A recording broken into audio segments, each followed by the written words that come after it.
So guys यहाँ पे general science के मोस्ट एक्सपेक्टेड वन लाइनर्स की हम बात करेंगे, जो कि आपके एसएससी 133 के लिए बहुत ज़्यादा इंपॉर्टेंट रहने वाले हैं। जो कैंडिडेट्स अभी एसएससी 133 के लिए अभी प्रिपरेशन कर रहे हैं, तो लास्ट टाइम रिवीजन्स के लिए वीडियो आपके लिए मोस्ट इंपॉर्टेंट एंड हेल्पफुल हैं। तो लास्ट टाइम प्रिपरेशन के लिए भैया ये यूट्यूब पे लगातार आप यहाँ पे वीडियोज़ को देखते रहिए, और अगर आप यहाँ पे डिटेल में प्रिपरेशन करना चाहते हैं तो हमारे साथ आप यहाँ पे प्रिपरेशन भी कर सकते हैं। व्हाट्सएप आप हमें कर सकते हैं 8120745966 पे। लेकिन हम यहाँ पे इंपॉर्टेंट वीडियो सीरीज जो यूट्यूब पे चला रहे हैं, फ्री वीडियो सीरीज जो चला रहे हैं, इसको भी आप पढ़ के यहाँ पे एग्जाम में अच्छा स्कोर कर सकते हैं। हम सीधे फर्स्ट स्लाइड पे आते हैं। यहाँ पे आज का हमारा पहला क्वेश्चन रहेगा, a thin membrane through which light enters the human I. Human आई में लाइट जो एंटर करती है वो कौन से पार्ट में से करती है? तो front transparent part of the human eye, जिसे जिसे हम मेम्ब्रेन की फॉर्म में पढ़ते हैं, that is known as cornea. तो इसका सही आंसर जो रहेगा that is known as cornea. बहुत बार एग्जाम में पूछा जाता है, जो कि फ्रंट ट्रांसपेरेंट पार्ट होता है, और थिन मेम्ब्रेन भी जिसे हम कहते हैं ह्यूमन आई की, that is known as cornea. तो इसका सही आंसर रहेगा कॉर्निया। नेक्स्ट क्वेश्चन पे आते हैं। क्वेश्चन क्या कह रहा है, which catalyst is used for the synthesis of vanaspati ghee. तो कौन से कैटलिस्ट का यूज़ किया जाता है वनस्पति घी बनाने के लिए? तो वनस्पति घी जिसे हम वेजिटेबल घी भी कहते हैं, डालडा घी भी कहते हैं, ये एक वेजिटेबल ऑयल होता है, और इसे बनाने के लिए निकल कैटलिस्ट का यूज़ करा जाता है। निकल एज ए कैटलिस्ट यूज़ किया जाता है वनस्पति घी की प्रिपरेशन के लिए, जो कि हाइड्रोजिनेशन प्रोसेस के ज़रिए इसको बनाया जाता है। तो ये पॉइंट भी यहाँ पे आपको इंक्लूड करना है, याद रखना है, नोट करना है, ठीक है। तो नेक्स्ट क्वेश्चन पे बढ़ते हैं। नेक्स्ट क्वेश्चन कह रहा है, which catalyst is used for the synthesis of sulphuric acid. कौन सा कैटलिस्ट यूज़ किया जाता है सल्फ्यूरिक एसिड की प्रिपरेशन के लिए, H2SO4 की प्रिपरेशन के लिए? सबसे पहले ये है कि सल्फ्यूरिक एसिड के लिए जो प्रोसेस यूज़ किया जाता है that is known as contact process, ये भी आपको याद रखना है। एंड नेक्स्ट पॉइंट ये है कि वेनेडियम पेंटॉक्साइड का यूज़ किया जाता है, दैट इज़ V2O5 का यूज़ करा जाता है, ठीक है। वेनेडियम पेंटॉक्साइड जो कि पॉजिटिव कैटलिस्ट है, और industrial preparation of sulphuric acid इसकी हेल्प से करी जाती है, ठीक है। नेक्स्ट क्वेश्चन पे आते हैं। नेक्स्ट क्वेश्चन कह रहा है, रेडियम इज एक्सट्रैक्टेड फ्रॉम। भैया रेडियम कहाँ से एक्सट्रैक्ट किया जाता है? तो रेडियम हमारे पास एक रेडियो एक्टिव एलिमेंट है, और ये डिस्कवर किसने किया था, ये भी इंपॉर्टेंट है, मैरी एंड पेरी क्यूरी, जो कि फ्रेंच केमिस्ट थे। इन्होंने रेडियम को डिस्कवर करा था 1893 में। रेडियो एक्टिव एलिमेंट है, और ये एक्सट्रैक्ट कहाँ से करा जाता है, इस ओर का नाम क्या है? तो पिच ब्लेंड ओर में से इसको एक्सट्रैक्ट करा जाता है। यूरेनियम कौन सी ओर में से एक्सट्रैक्ट करा जाता है, आप कमेंट बॉक्स में मुझे बताओगे, ठीक है। नेक्स्ट क्वेश्चन में बढ़ते हैं। नेक्स्ट क्वेश्चन क्या कह रहा है, which agent is known as seed in artificial rain. भैया रेन, आर्टिफिशियल रेन, इनमें एसिड्स होते हैं, तो उनमें एज ए सीड किस एजेंट का यहाँ पे यूज़ होता है, या कौन एज एजेंट काम करता है? तो इसका सही आंसर रहेगा that is known as silver iodide. भैया सिल्वर आयोडाइड जनरली जो कि seed as a seeding agent होता है किसकी फॉर्मेशन के लिए, आर्टिफिशियल रेन की फॉर्मेशन के लिए। और ये सीडिंग एजेंट जो होते हैं ये स्प्रे करे जाते हैं एटमॉस्फेयर में। एटमॉस्फेयर में इनको स्प्रे करा जाता है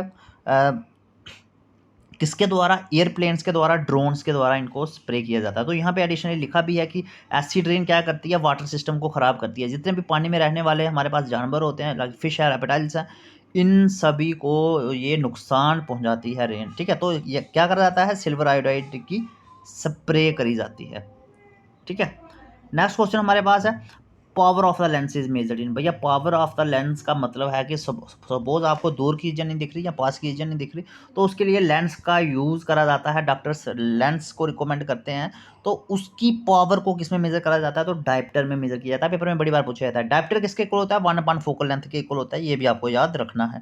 1 फोकल लेंथ या फोकल लेंथ क्या होती है, जो भी सेंटर ऑफ द लेंस और फोकस पॉइंट के बीच का जो डिस्टेंस होता है उसी को फोकल लेंथ कहा जाता है। इसके अलावा मैं आपको बता दूं कि कन्वेक्स लेंस की पॉजिटिव फोकल लेंथ होती है, और कनकेव लेंस की नेगेटिव फोकल लेंथ होती है। ये पॉइंट्स भी इंक्लूड आप कर लो। नेक्स्ट थिंग ये है कि कन्वेक्स लेंस को कन्वर्जिंग लेंस कहा जाता है, और कनकेव लेंस को डाइवर्जिंग लेंस कहा जाता है, बिकॉज वो लाइट रेज को दूर लेके जाता है। और कन्वेक्स लेंस कन्वर्जिंग है बिकॉज वो लाइट रे को पास लेके जाता है। तो ये यही एक एक क्वेश्चन से भी आप कम से कम भी 4 क्वेश्चन निकल रहे हैं, ठीक है। नेक्स्ट ये आपके लिए अपडेट है कि अगर आप यहाँ पे बाई 1 गेट 1 के ऑफर को इनरोल करना चाहते हैं और लास्ट टाइम में रिवीजन करना चाहते हैं फॉर एसएससी 133, तो आज ही आप कोर्स में इनरोल हो सकते हैं। यहाँ पे आपको हर एक चीज़ मिलेगी, short note, recorded lectures, marathon classes, mock test, हर एक चीज़ आपको मिलेगी और लिमिटेड पीरियड के लिए ही ये आपके लिए ऑफर है। तो आज ही आप यहाँ पे कोर्स में इनरोल हो सकते हैं। ओनली 799 में आपको कोर्स में इनरोल कर दिया जाएगा। साथ ही में आपको ACC 134 में भी इनरोल कर दिया जाएगा अगर आप लिमिटेड टाइम ऑफर का फ़ायदा उठाते हैं। तो sure shot, recorded lectures, teacher के साथ पर्सनल इंटरेक्शन, मॉक टेस्ट, हर एक चीज़ अगर आप पढ़ना चाहते हैं, अपने ऑफिसर बनने के सपने को पूरा करना चाहते हैं और मिनिमम टाइम में आप ज़्यादा आउटपुट अगर चाहते हैं तो आप हमें व्हाट्सएप कर सकते हैं 8120745966 पे। बिकॉज यूट्यूब पे आसान नहीं होता कि हम यहाँ डिटेल में प्रिपरेशन करवाएं, तो उसके लिए आप कोर्स में इनरोल हो सकते हैं बहुत ईजिली। ठीक है, इंपॉर्टेंट वीडियो सीरीज को, इंपॉर्टेंट स्लाइड्स को आगे बढ़ाते हुए हम नेक्स्ट स्लाइड पे पहुंचते हैं। क्वेश्चन कह रहा है कि सोल्डर किसका एलॉय होता है। फर्स्टली एलॉय क्या होता है कि जो हमारे पास एक ऐसा सब्सटेंस जो दो या दो से ज़्यादा मेटल से मिलके बना है, दो से ज़्यादा सब्सटेंस से मिलके बना है, उसे हम एलॉय कहते हैं। तो सोल्डर एलॉय होता है लेड और टिन का। लेड का सिंबल Pb होता है और Sn जो कि टिन का सिंबल होता है। तो सोल्डर ये लेड और टिन का एलॉय है। इसके अलावा मैं एलॉय की इन्फॉर्मेशन आपको और दे दूं कि भैया कॉपर और जिंक के एलॉय को ब्रास कहा जाता है, कॉपर और टिन के एलॉय को ब्रॉन्ज कहा जाता है। आप कमेंट बॉक्स में बताओ कि कॉपर, जिंक और निकल, इसके एलॉय को क्या कहा जाता है। इन तीनों सब्सटेंस से जो एलॉय बनता है उसको क्या कहा जाता है। ठीक है, बिकॉज एलॉय पे भी क्वेश्चन आ सकता है, तो ये आपके लिए इन्फॉर्मेशन है। नेक्स्ट क्वेश्चन कह रहा है, केमिस्ट्री सेक्शन में से क्वेश्चन है। क्वेश्चन कह रहा है कि ग्रुप 18 एलिमेंट्स को क्या कहा जाता है। तो प्रेडी टेबल में से क्वेश्चन है। ग्रुप 18 एलिमेंट्स को जीरो ग्रुप एलिमेंट्स कहा जाता है और ये सारी की सारी गैसेज होती हैं। भैया जीरो ग्रुप एलिमेंट्स इसलिए कहा जाता है बिकॉज ये किसी के साथ भी रिएक्शन शो नहीं करती। जिनान, इसमें हमारे पास जिनान जो है ये एक्सेप्शनल केस होता है। जिनान बहुत सारे एलिमेंट्स के साथ रिएक्शन शो करके कंपाउंड फॉर्मेशन करता है, बट जनरली जो जीरो ग्रुप के एलिमेंट्स हैं वो किसी के साथ भी रिएक्शन शो नहीं करते। तो हीलियम, नियॉन, आर्गन, क्रिप्टॉन, जिनान, ये सारे ग्रुप 18 के एलिमेंट्स हैं और इनको जीरो ग्रुप बी कहा जाता है। वेरी इंपॉर्टेंट इन्फॉर्मेशन है, इस पर क्वेश्चन बनता है। नेक्स्ट क्वेश्चन कह रहा है which type of mirror use by doctors. भैया डॉक्टर्स किस मिरर का या डेंटिस्ट किस मिरर का यूज़ करते हैं टिथ, ईयर, नोज और ईयर्स को देखने के लिए, चेक करने के लिए या एग्जामिन करने के लिए। That is known as concave mirror. Because concave mirror converging mirror होता है, तो डॉक्टर्स इसी मिरर की हेल्प से पेशेंट को देखते हैं। ठीक है, नेक्स्ट क्वेश्चन हमारे पास है the impurities present in an over. किसी भी ओवर में जो इम्प्योरिटीज पाई जाती हैं भैया उनको, इन इम्प्योरिटीज़ को क्या कहा जाता है। तो गैंग इनको कहा जाता है। अब कॉपर कौन से ओर में से एक्सट्रैक्ट किया जाता है। कॉपर पाइराइट में से करा जाता है। आप मुझे बताएं कि एल्युमिनियम कौन सी ओर में से एक्सट्रैक्ट करा जाता है। तो ज़रूर आप लोग कमेंट बॉक्स में बताओ, सो दैट कि बहुत सारे क्वेश्चन जो हम यहाँ पे कवर कर रहे हैं, इसके साथ ही कुछ क्वेश्चंस, एडिशनल क्वेश्चंस आपके कमेंट बॉक्स में अगर आप आंसर दोगे तो भैया वहाँ से आपके माइंड में वो चीज़ें भी स्ट्राइक होंगी। चाहे आप गूगल कर रहे हो, चाहे आप किसी भी सोर्स से अगर आप देखते हो, तो वो चीज़ें भी आपको क्लियर होती जाएंगी। नेक्स्ट क्वेश्चन में बढ़ते हैं। Which metal is known as metal of future. Future का मेटल किसको माना जाता है। टिटानियम को माना जाता है। भैया टिटानियम इसलिए माना जाता है बिकॉज ये जो है बहुत ही एफिशिएंट मेटल माना जाता है as compare to steel, copper, iron. Because titanium क्या है, मॉडर्न सोसाइटी में जो कि जिसकी ज़रूरत बढ़ती जा रही है, ये एक लाइट मेटल होता है, स्ट्रांग होता है और क्रोजन रेसिस्टेंट होता है। इस पर क्रोजन नहीं लगती। ये बिल्डिंग मटेरियल में यूज़ करा जाता है। ये सपोर्ट्स का सामान बनाने के लिए यूज़ किया जाता है। ये सर्जिकल प्रोसेसेस में भी यूज़ करा जाता है। तो इसलिए इसकी यूजेस बहुत वाइड हैं, इसलिए इसको मेटल ऑफ फ्यूचर भी कहा जाता है। Very important. नेक्स्ट क्वेश्चन पे आते हैं। नेक्स्ट क्वेश्चन हमारा क्या कह रहा है। नेक्स्ट क्वेश्चन कह रहा है कि द HOH बॉन्ड। भैया वाटर में जो HOH बॉन्ड होती है वो कितने डिग्री की होती है, और यहाँ पे इमेज के ज़रिए, फ़ोटो के ज़रिए भी शो करा गया है। HOH की अगर आपको पूछा जाए कि कितने डिग्री की होती है तो 104.45 डिग्री। Very important. और अगर बॉन्ड लेंथ की बात करी जाए तो 95.84 पिकोमीटर। तो दो क्वेश्चन यहाँ से मिलते हैं। वाटर में जो बॉन्ड होती है कितने डिग्री की होती है, 104.45, और कभी कभी 104.5 भी लिखा होता है, तो उसमें कन्फ्यूज़ नहीं होना है। और यहाँ पे बॉन्ड लेंथ 95.84 पिकोमीटर की होती है। Very important. नेक्स्ट क्वेश्चन में बढ़ते हैं। नेक्स्ट क्वेश्चन कह रहा है बॉन्ड लेंथ बिटवीन OH इन ए वाटर मॉलिक्यूल। अगेन वही क्वेश्चन है, तो आगे बढ़ते हैं हम। नेक्स्ट क्वेश्चन क्या कह रहा है, यूरिया। भैया यूरिया जो कि हमारे पास एक फर्टिलाइज़र है। अब यूरिया में पूछा गया है कि नाइट्रोजन की परसेंटेज कितनी होती है। भैया 46% ऑफ नाइट्रोजन होती है यूरिया में, वेरी इंपॉर्टेंट। और ये यूरिया की प्रिपरेशन किसने करी थी, यूरिया को प्रिपेयर किसने करा था फर्स्टली, तो फ्रेडरिच वोहलर ने यूरिया को प्रिपेयर करा था, वेरी इंपॉर्टेंट।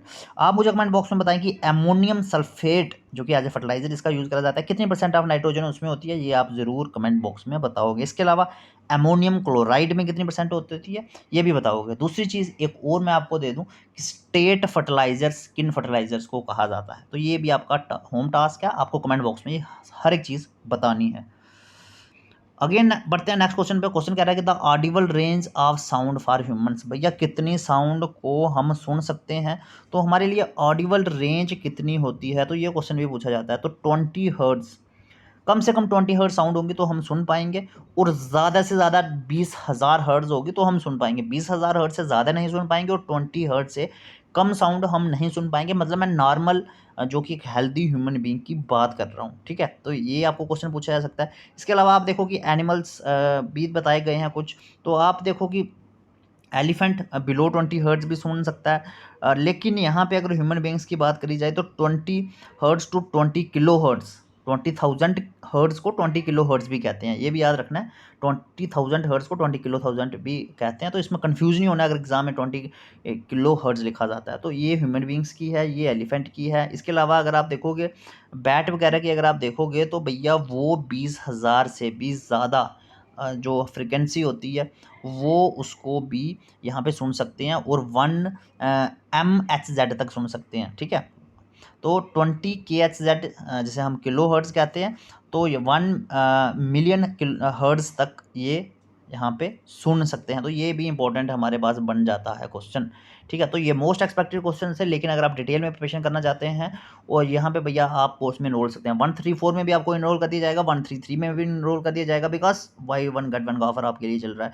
तो मैथमेटिक्स की, जनरल साइंस की, इंग्लिश की, रीजनिंग की, जनरल साइंस की हर एक वीडियो के लिए और हर एक चीज़ को डिटेल में पढ़ने के लिए आप हमें व्हाट्सएप कर सकते हैं। बिकॉज अगर आप ऑफिसर बनने के सपने को पूरा करना चाहते हैं, लास्ट टाइम प्रिपरेशन करके कम टाइम में ज़्यादा चीज़ों को कवर करना चाहते हैं, और सबसे बड़ी बात कि ये कोर्स आपके लिए है, बिकॉज ड्यूटी कैंडिडेट्स को टाइम की दिक्कत रहती है, तो उस चीज़ को हम यहाँ पे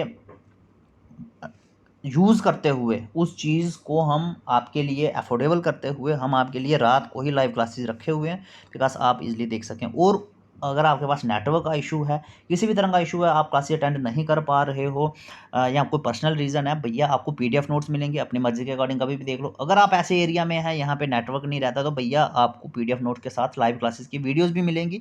यहाँ पे नेटवर्क होगा, वहाँ पे आप अपने मर्जी के अकॉर्डिंग कभी भी देख सकते हैं। बाकी पीडीएफ नोट्स आप कहीं भी देख सकते हैं, चाहे नेटवर्क है चाहे नहीं है। और जिनको ये दिक्कत रहता है कि पर्सनल डाउट्स आ रहे हैं, आपके टीचर्स के नंबर्स आपके पास रहेंगे, बाकी आपके पास एकेडमी का नंबर रहेगा, आप कभी भी किसी भी तरह का डाउट वहाँ पे पूछ सकते हैं किसी भी टाइम। तो आप हमें व्हाट्सएप कर सकते हैं 8120745966। तो लिमिटेड टाइम के लिए ही ये ऑफर है। दूसरी सबसे इंपॉर्टेंट चीज़ ये कि जो वीडियो सीरीज़ यहाँ पे फ्री वीडियो सीरीज़ यूट्यूब पे आपको प्रोवाइड कर रहे हैं ना यार, कमेंट बॉक्स में ज़रूर बताएं कि ये आपको कैसे लग रही है, बिकॉज एक एक लाइक, एक एक कमेंट आपका हमें यहाँ पे मोटिवेट करता है कि हम यहाँ पे फ्री वीडियो सीरीज़ यूट्यूब पे लगातार आपके लिए चलाते रहें। तो आई होप कि ये जनरल साइंस की वीडियो जी आपके लिए बहुत ज़्यादा हेल्पफुल एग्जाम में रहेगी। तो यहाँ यहीं तक आज के लिए रखते हैं, बाकी हम कमेंट बॉक्स में भैया ज़रूर बताएं। तो मिलते हैं next. Thank you so much and wish you all the very best. Thank you.